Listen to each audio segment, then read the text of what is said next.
করছি। এর সাথে সাথে আমাদের যে আমরা গত 16টা বছর নিপীড়ন নির্যাতন কারণে আমরা দেশে অবস্থান করতে পারি নাই। গত বছরও আমরা ওপেনলি এলাকা ছিলাম, তাই ওপেনলি জনাব তারেক রহমান উনি দেশের প্রধানমন্ত্রী হয়েছেন। আপনাদের কাছে দোয়া কামনা করছে এবং সুন্দর একটা বাংলাদেশ যেন উনি উপহার দিতে পারে, আপনারা দোয়া করবেন। এবং আজকে আপনারা যারা উপস্থিত হয়েছেন একেবারে চামড়া পর্যন্ত পুরো মাছ ব্যাপী আমাদের এইখানে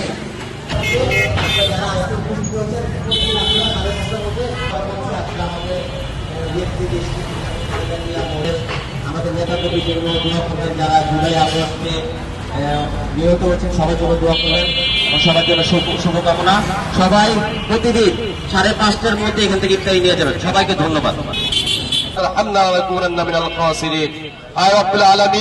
প্রতি বছরের না এই বছরেও রমজানের শুরু থেকে আজকে প্রথম ইফতারি আল্লাহ আয় রাব্বুল আলামিন বিএনপির চেয়ারম্যান গণপ্রজাতন্ত্র বাংলাদেশ সরকারের দুনিয়ার পক্ষ থেকে প্রতি বছর না এই বছরেও আল্লাহ পথচারীদের মাঝে এবং পথচারীদের মাধ্যমে যে ইফতার বিতরণ শুরু করেছে আল্লাহ, এটা যদি কন্টিনিউ থাকে সেই তৌফিক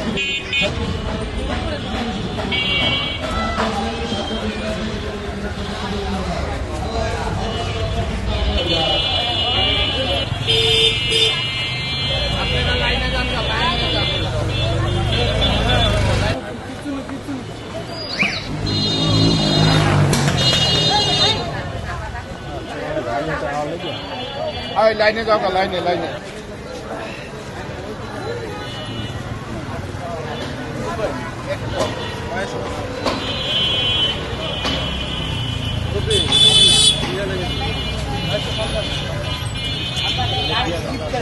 আইসা দিব আইসা দিব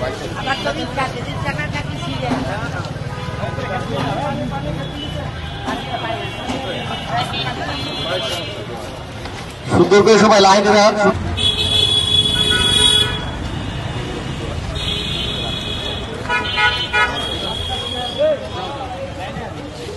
সামনে আসতে কর, সামনে আসতে কর।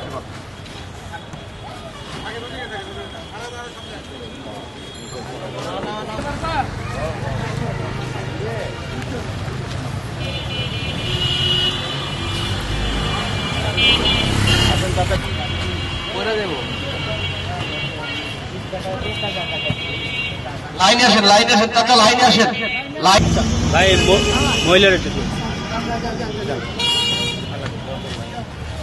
সবাই দেশনেত্রী বেগম খালেদা প্রেসিডেন্ট জিয়াউর রহমানের রুহের মাগফিরাত কামনা দোয়া করবে। দেশনেত্রী বেগম খালেদা জিয়া রিক্সা রেখে পিছনে সিরিয়াল রুহের মাগফিরাত কামনা দোয়া করবেন। আল্লাহ তাআলা যেন ওনাদের দুইজনকে জান্নাতের যুব দলের সদস্য সচিব জনাব সাজ্জাদুল মিরাজ ভাইয়ের জন্য দোয়া করবেন। আল্লাহ তাআলা যেন ওনাকে এই ভালো কাজ বেশি করে করার তৌফিক দান করে।